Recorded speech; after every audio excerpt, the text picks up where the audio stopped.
तुकाराम महाराज हनुमान की जय। श्री गणेशाय नमः। बिलद्वारी देखुनी रक्त वाळी मारिला युद्धांत तेने मी झालो दुषाभिभूत पडिलो मूर्छित क्रंदे। प्रभू श्रीरामाला या ठिकाणी सुग्रीव सांगू लागलेला आहे। रामानं विचारलेलं होतं सुग्रीवा तुझं आणि वाळीचं या ठिकाणी वैर कसं पडलं, कशामुळे तुमच्या दोघांमध्ये वैमनस्य प्राप्त झालं हे मला सांग म्हणल्यावर सुग्रीव वाळीवाची जी कहाणी झालेली आहे अगोदर कसं झालं काय झालं हे सगळं सांगू लागलेलं आहे। त्यावेळेस बिळामध्ये हा वाळी गेलेला आहे आणि त्याचं रक्षण करण्यासाठी द्वारावर हा सुग्रीव थांबलेला आहे। मधून रक्ताचा पूर येऊ लागला रामा असं तो या प्रभू श्रीरामाला सांगू लागलेला आहे। वाळी ऐसे बंधुनी धान रणी पडले आक्रंदोन त्याचा सूड घ्यावया दान बिळी आपण रिगो काहे।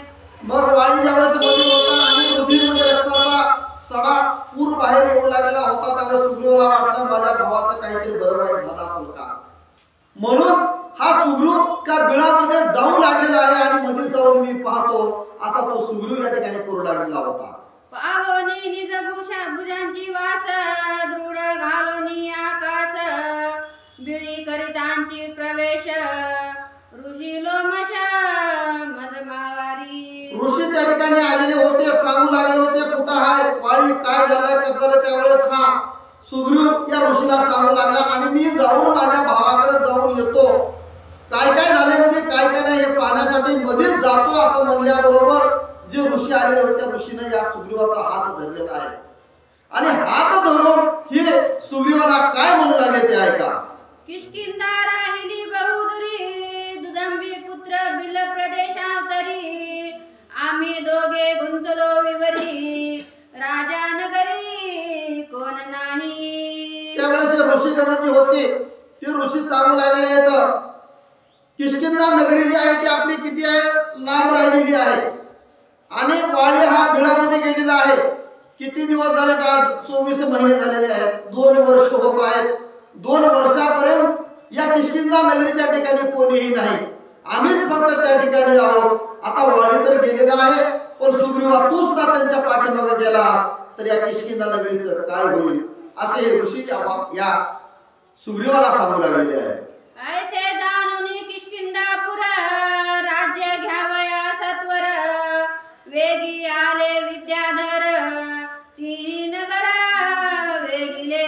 काय सांगू लागले तर हे ऋषीगण या सुग्रीवाच्या जवळ आलेले आहेत आणि सांगू लागले तर तुम्ही ज्यावेळेस इकडे आलो 2 जण त्यावेळेस तिथं काय झालंय ही किष्किंधा नगरी हडप करण्याचं कारस्थान त्या ठिकाणी या दैत्यानं केलेलं आहे। असंख्य असं या किष्किंधा नगरीमध्ये लोक आलेले आहेत, राक्षस आलेले आहेत आणि ते पूर्ण किष्किंधा नगरी हडप करू लागलेले आहेत। मग त्या ठिकाणी आमचा कुणीही वाली नाही सुग्रीवा तू आमच्या सोबत चल या ठिकाणी तू राहू नको असं हे ऋषी या सुग्रीवाला म्हणू लागले आहेत। हा हा भूत देखुनी नगरी मदपासी प्रधानचारी आले अति त्वरे करी रिगता विवरी तिन्ही वारले। सुग्रीव सांगू लागले प्रभू श्रीरामाला हा म्हणता पूर्ण किष्किंधा नगरी माझ्याजवळ आलेली आहे, प्रधान आलेले आहेत, ऋषीगण आलेले आहेत, काही लोक आलेले आहेत आणि मला या बिळामध्ये जाऊ देत नाही।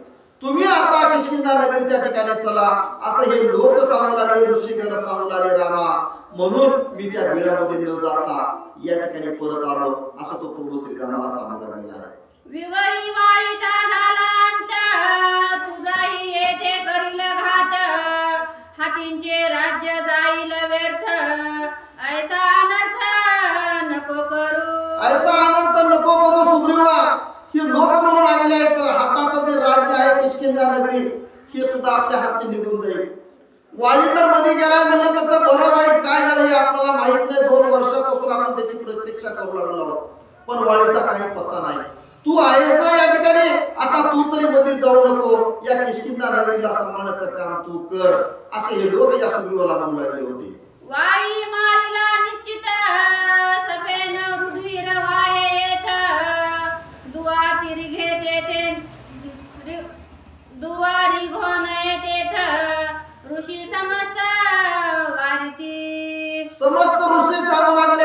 हे सुग्रीवा तू आमचं म्हणणं ऐक, या सगळ्या जन लोकांचं म्हणणं ऐक, वाळीचं काय झालंय काय नाही, बरं वाईट झालेलं आहे का काय, सगळ्याच्या मनात होतं की वाळी या युद्धामध्ये मारला गेला आहे आणि त्याच्या रक्ताचा पूर हा वाहू लागलेला आहे. हे सगळे लोक पाहू लागलेले आहेत. म्हणून विनंती या सुग्रीवाला करलाय, सुग्रीवा तू मध्ये जाऊ नको, तू मध्ये न जाता बाहेर ये आणि या किष्किंधा नगरीचं संरक्षण कर. तू जर संरक्षण नाही केलं तर मग आमचं संरक्षण कोण करणार आहे? आमचा रक्षण करता कुणीही नाही, वाणीही नाही आणि सुग्रीवही नाही, अशी अवस्था आमची होईल. म्हणून ते लोक या सुग्रीवाला म्हणू लागले आणि हे सगळा वृत्तांत घडलेला सुग्रीव प्रभू श्रीरामाला सांगू लागलेला आहे. वैरी निर्दाळोनी समस्त नगर राखोनी पैस्वस्त, मग वाळी बंधूच्या युद्धार्थ रिगो युवरात समस्तही. ऋषीगण सांगू लागले तर तू काय कर म्हणले, या ठिकाणी असंच हे व्यवहार राहू दे, पण तू आधी काय कर, या किष्किंधा नगरीच्या ठिकाणी चल आणि त्या ठिकाणी जे लोक आलेले आहेत आक्रमण करण्यासाठी, भूत आलेले आहेत, राक्षस आलेले आहेत, त्यांचं अर्धे निर्दाळण कर आणि मग हे सगळे लोक सुखी कर आणि त्याच्यानंतर आपण या ठिकाणी येऊ आणि मग वाळीचा आपण जे काय झाले तो इतिहास आपण पाहू, नंतर वाळीकडे पाहू, असं ऋषीगण या सुग्रीवाला म्हणू लागले आहे. बिलद्वारी वाहता रक्त आसुरी वाळी मारिला येथ, म्याही मानुनी निश्चित अति दुखावर ते उठिलो. सुग्रीवाला पेच पडलेला होता, खरोखर आहे, कुणाचं ऐकावं कुणाचं, आता ऋषीचं ऐकावं तरी ताप आणि मध्ये जावं तरी ताप. मध्ये जर गेलो आणि माझंही काही बरं वाईट झालं तर मग या किष्किंधा नगरीला कोण आहे सांभाळण्यासाठी? कुणीही कैवारी नाही, कुणीही वारी नाही. असा पेच या सुग्रीवाला पडलेला असताना सुग्रीवाने मनाच्या ठिकाणी विचार केला, जे लोक सांगतात ते बरोबर आहे, वाळी तर मध्ये गेलेला आहे आणि रक्ताचा पूर तर वाहू लागलेला आहे, काय करावं आणि काय नाही अशी अवस्था या सुग्रीवाची झालेली होती. स्नान करून या जळी बंधू द्रवया वाळी, म्या दिदली तिरा जळी मंत्र मेळी ऋषी उक्त. ठीक आहे, ऋषीगणाचं सगळ्यांना सांगितलं होतं की वाळी तर या ठिकाणी मेलेला आहे, वाळीचा बोध तर झालेला आहे, आता तो काय कर, या किष्किंधा नगरीच्या ठिकाणी येऊन या सगळ्या लोकांचं संरक्षण कर. मग जे वाळी मेला म्हणून त्याचे स्नान करायचं आणि संध्या करायचं आणि त्याचं मौंड घालायचं तिसरा 13वा दिवस, ही क्रिया विधी सुद्धा या सुग्रीवाला या ठिकाणी पार पाडलेली आहे. आणखी पुढे काय सांगू लागले, ऐकोनी निज पुराता बाध स्त्री बाळकाती निर्बंध, तेने मग आला क्रोध नगर रोध छेदावया. हे रामा, मला खरोखरच त्या ठिकाणी क्रोध आला होता. कारण का तर किष्किंधा नगरीच्या ठिकाणी जेवढे काही बाया होत्या, गडी होते, लहान लहान लेकरं होते, यांना बंदी केलेलं होतं. बंदी करून त्यांचा असा छळच चालू होता. मग ते छळ मला सुद्धा ऐकू वाटला गेला, ते लोक मला सांगू लागले. त्यावेळेस माझ्या मनाच्या ठिकाणी सुद्धा राग आला, द्वेष आला आणि मीही त्या ठिकाणावर आता त्यांना मुक्त करावं किष्किंधा नगरीला, म्हणून मी सुद्धा त्या द्वारापासून निघण्याचा विचार केला.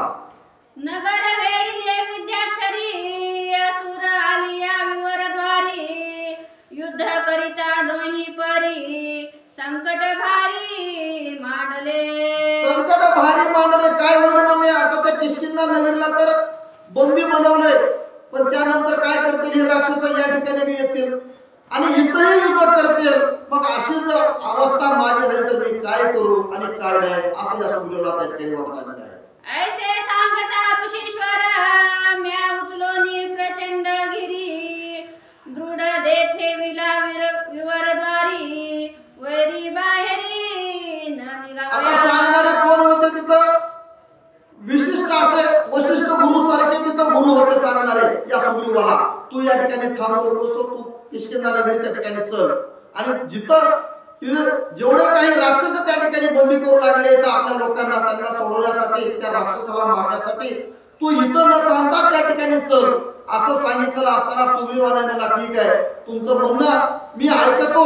म्हणून मग आता या ठिकाणी काय करावं विचार केला सुग्रीवाने आणि भला मोठा असा एक पर्वत आणला आणि पर्वत आणून जी बिळा होती, ज्या बिळेमध्ये वाळी गेलेला होता, त्या बिळाच्या पुढे आणून ठेवू लागलेला आहे. मग करोनी उड्डाण किष्किंधेसी येऊनी जाण, केले विद्याधरांचे कंदन चौघे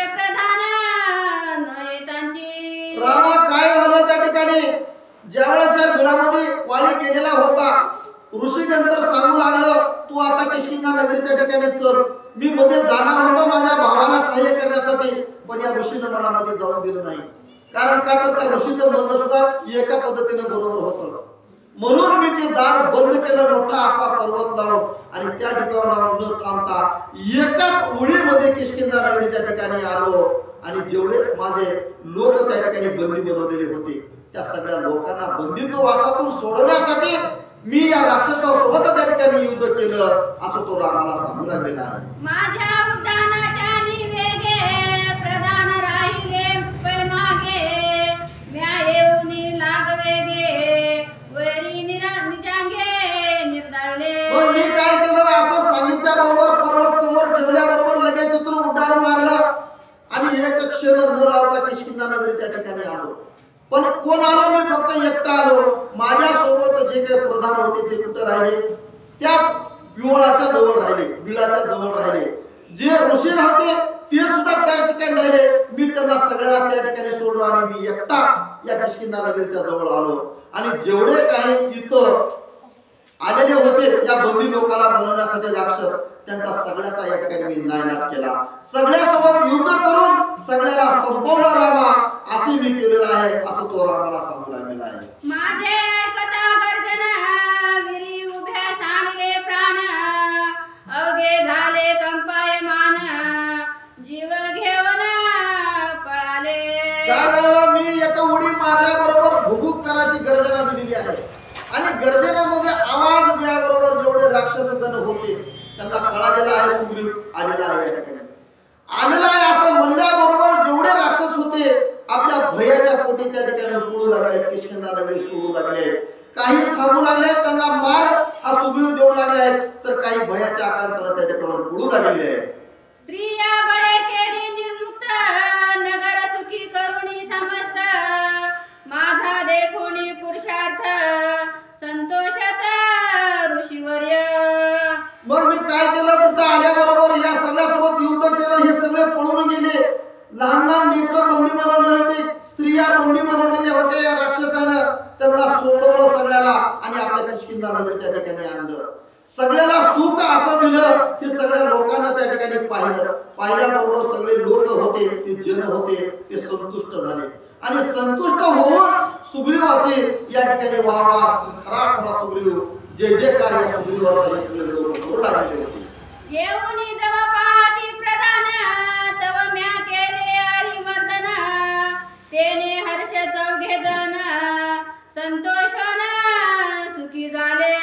संतोषाने सुखी झाले. ज्यावेळेस प्रधान तर तिकडेच होते, प्रधान येण्याच्या अगोदर मी या राक्षसाचा नायनाट केलेला होता. सगळे राक्षस मारलेले होते, उरलेले राक्षस काही पळून गेलेले होते. मग हे प्रधान सुद्धा त्या ठिकाणी आले आणि प्रधानानं सुद्धा पाहिलं. त्यावेळेस खरोखरच या सगळ्या स्त्रिया जेवढ्या होत्या बंदीमध्ये तेवढ्याला सगळ्याला सोडवलेलं होतं. सगळ्याच्या मनाच्या ठिकाणी समाधान झालेलं होतं. हे चार जे होते प्रधान, त्यांना सुद्धा समाधान वाटलं. वावा सुग्रीवा, खरोखरच तुझं बलाढ्य ताकद आहे, काय तुझी सामर्थ्य आहे, असं जय जयकार या सुग्रीवाचा केला या चार प्रधानांनी.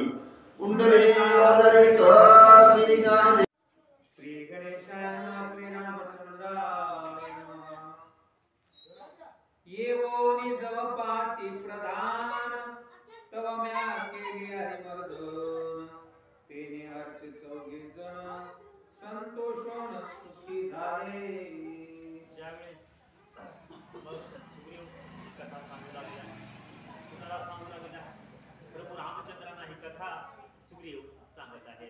माझा पुरुषार्थ देखोन चौघे प्रधान ऋषी सज्ञान, किष्किंधेचे राज्य संपूर्ण अभिषिंचन मज केले. सुग्रीव सांगू लागलेला आहे, ज्यावेळेस मी माझ्या किष्किंधेमध्ये राज्यामध्ये आलो आणि जे शत्रूंना आक्रमण केलेलं होतं ते आक्रमण मी हाणून पाडलं.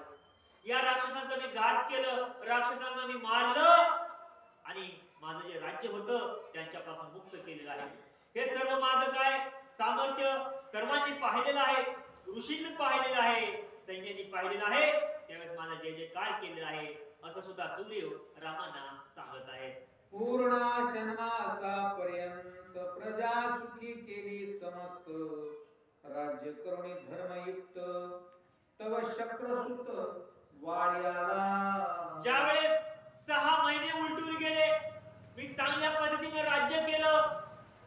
त्या ठिकाणी काय नव्हतं, शंका नव्हती, दुःख नव्हतं.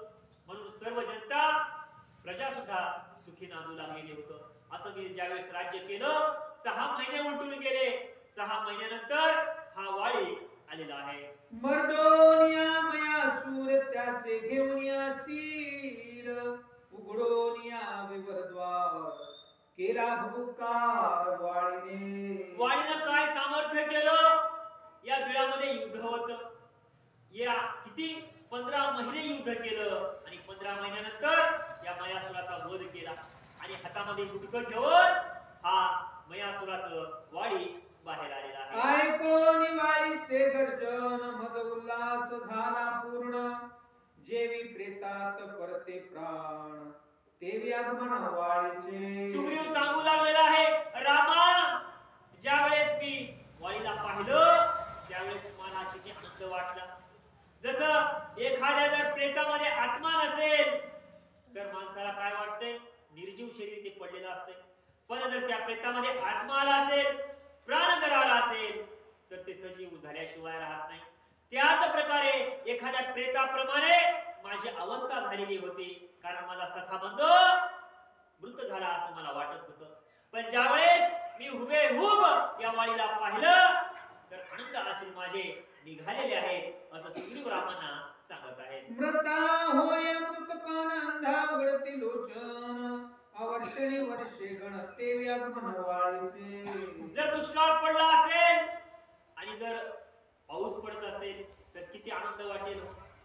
जर एखाद्या आंधळ्याला डोळे नसतील आणि त्याला जर म्हटलं तुला काय मागायचे माग, आंधळ काय मागणार आहे, डोळेच मागणार आहे. आणि त्याला जर डोळे आले तर ती किती आनंदित होणार आहे. आणि जर एखादा मरत असेल आणि त्याला जर सांगितलं तुला काय पाहिजे तर ते अमृताशिवाय दुसरं काही मागू शकणार आहे का? ती नक्की अमृत मागितल्याशिवाय राहणार नाही. तशीच रामा माझी अवस्था झाली. ज्यावेळेस मला वाळी दिसला माझा प्राण मला आल्यासारखा वाटला, माझा बंधू माझ्या जवळ आल्यासारखा वाटला, म्हणून मला आनंद वाटू लागलेला आहे. पती व्रती प्रिय दर्शन साधक पावे ब्रह्मज्ञान, देवी वाळीचे आगमन सुख संपन्न मज सुग्रीवा. एखादी पतिव्रता असेल पण तिचा पती कित्येक दिवस बाहेर कुठं तर गेला असेल, पण तिने जर आपल्या पतीला पाहिलं तर किती आनंद वाटतो. त्याचप्रमाणे एखादा साधक असेल, साधू असेल आणि त्याला जर ब्रह्मज्ञानाची प्राप्ती झाली तर तो किती आनंदित होईल. तसा आनंद रामा मला झाला असा सुग्रीव रामांना सांगत आहे. ऐकोनी वाळीचे आगमन सुखी झाले ऋषी प्रधान, सुखी नगर नागरिक जन सुख संपन्न स्त्रिया बाळे. म्हणून या किष्किंधेचा राजा अगोदर वाळीच होता. हा वाळी गेला होता, 15 महिने नव्हता, पण 15 महिन्यानंतर वापस ज्या वेळेस आल्यानंतर ऋषींना सुद्धा आनंद वाटू लागलेला आहे. जी प्रजा आहे, प्रजानं वाळीला पाहिलं, प्रजेला सुद्धा आनंद वाटू लागलेला आहे. सुग्रीवानं पाहिलं, सुग्रीवाला सुद्धा आनंद झालेला आहे. सगळ्या राज्याला आनंद वाटू लागलेला आहे. उभोनिया गुडी गुडिया मकरे ढोल निशान वाद्य गजरे अवघे झाले समोरे जय जयकार गरजते. ज्यावेळेस वाळी या किष्किंधेमध्ये आलेला आहे त्यावेळेस सगळेजण गर्जना करू लागलेले आहेत, आनंद उल्हास साजरा करू लागलेले आहेत. गुड्या उभारलेल्या आहेत, मखर उभारलेले आहेत, वाद्य वाजू लागलेलं आहे. आमचा राजा आला हा विश्वास सर्व प्रजेला होत आहे. म्या सुग्रीवे मुनी आपण दीर्घ घालून लोटांगण मस्तकी वंदोनी चरण आलिंगन देऊ गेलो. रामा मला किती आनंद झाला हा सुग्रीव रामाला सांगू लागलेला आहे. ज्यावेळेस मी वाळीला पाहिलं त्यावेळेस मी वाळीच्या समोर गेलो आणि साष्टांग लोटांगण मी वाळीला घातलं. एवढा आनंद माझ्या मनामध्ये झालेला आहे. मज देखो निसन्मुख वाळी रागे झाला विमुख, माझन पायची मुख परम दुःख मानसी. मला इतका आनंद झाला, वाळीला पाहिलं तर मला सुख झाल्यासारखं वाटलं, पण हेच सुख वाळीला झालं नाही. ज्यावेळेस वाळीनं माझ्याकडे पाहिलं तर माझ्याकडून काय केलं, मुख फिरवलं. माझ्याकडे वाळी पाहत सुद्धा नव्हता, माझा राग वाळीला आला होता आणि मला पाहताच वाळीने लाल भडक डोळे केले, चेहरा सुद्धा लालबुंद झाला. आणि वाळी माझ्याकडे राग पाहू लागलेला आहे. मज केले राजाभिषिंचन तेने वाळी क्रोधारी मन अभिषेक करिता जे प्रधान त्याचे आपण निग्रोप आहे. म्हणून वाळीला राग कशाचा आला होता? वाळीला वाटलं मी 15 महिने या मयासुराला मारण्यामध्ये, या असुरांना मारण्यासाठी आणि राक्षसांना मारण्यासाठी गेलो, पण या सुग्रीवानं माझा घात केला. हे जे सगळं राज्य होतं, या राज्याच्या सिंहासनावर राजा म्हणून सुग्रीव बसला. मला ढोकून सुद्धा पाहायला आला नाही.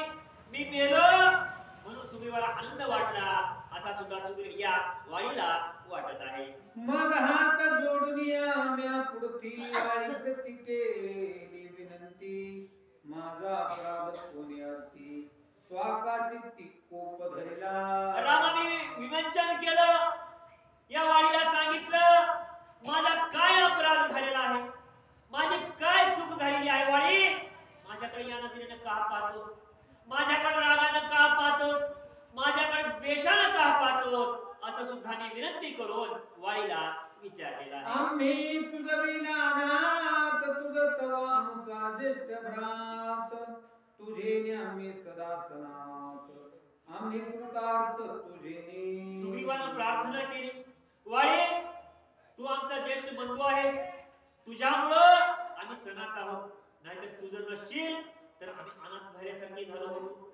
पण आता तू आलेला आहेस म्हणून मला आनंद झालेला आहे, असं सुद्धा सुग्रीव वाळीला बोलत आहे. भाग्य जितोनी शत्रूची सभाग्य भाग्य ते आलासी परम भाग्य भेटलासी ऐसे वाळीची विनविले. सुग्रीव म्हणू लागलेला आहे माझं भाग्य होतं की वाळीची आणि माझी भेट झाली.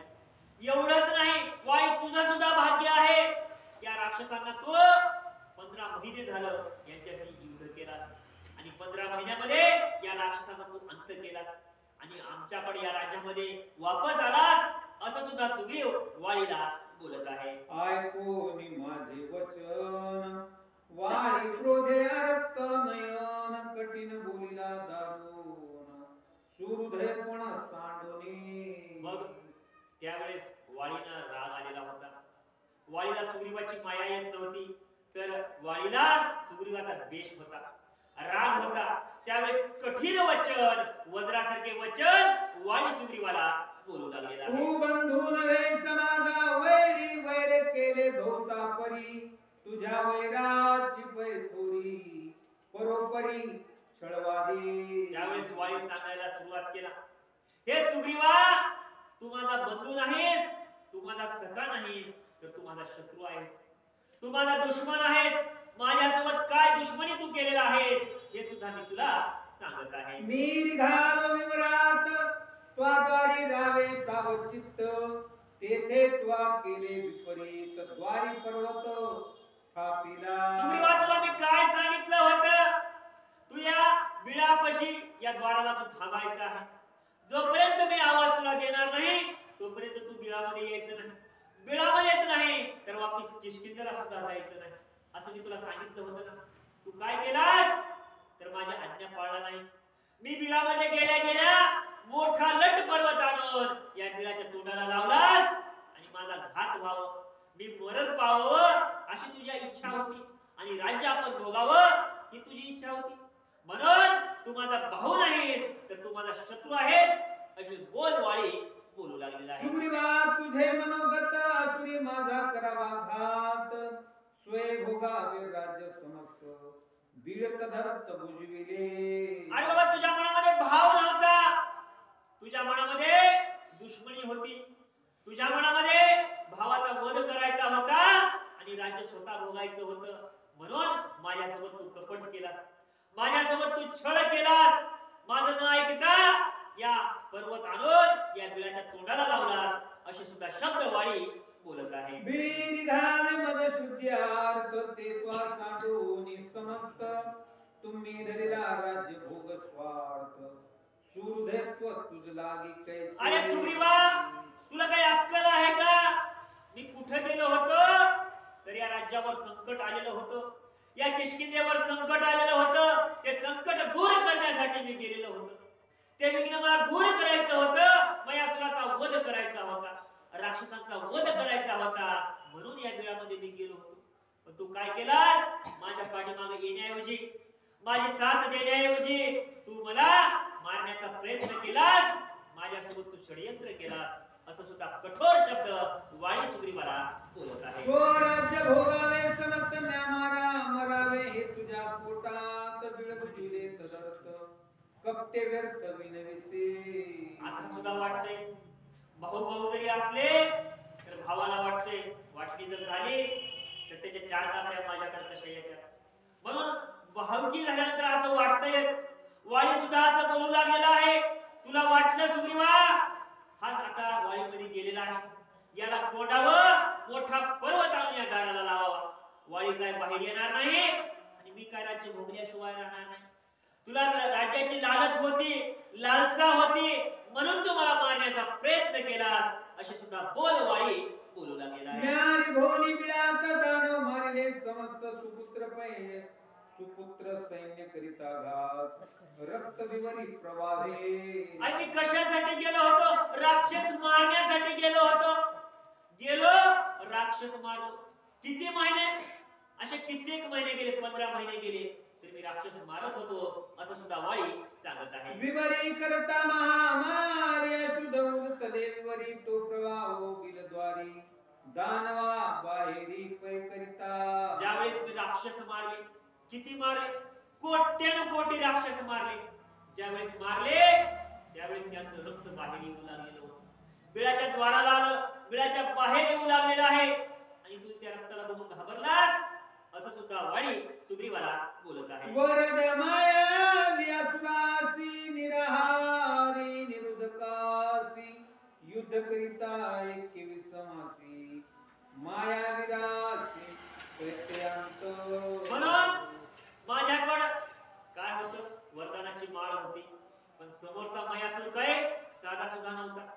त्याला सुद्धा शिवशंकराचं वरदान होतं. म्हणून या राक्षसासोबत जो कोणी 21 महिने निरहरी युद्ध करेल त्याच्याच हस्ते हे राक्षस मरणार होता, हा मयासूर मरणार होता. म्हणून मी 21 महिने निरंकार त्याच्यासोबत युद्ध केलेलं आहे आणि या राक्षसाचा अंत केलेला आहे, असं सुद्धा सुग्रीवाला हा वाळी सांगत आहे. मारुनी मयासुरासी आणि मदभोरी बाहेरी यावयासी मारण दिसे कासा दिसे तो आबिळेसी बुजविले. आणि बाबा मी या राक्षसाला मारलो, पण ज्या वेळेस पाहिलं बाहेर यावं म्हणलं, पण मला वाटच सापडली नाही. त्यावेळेस मला माझ्या मनामध्ये विचार आला की बाबा काय झालं असेल. सुग्रीवाला तर मी सांगितलं होतं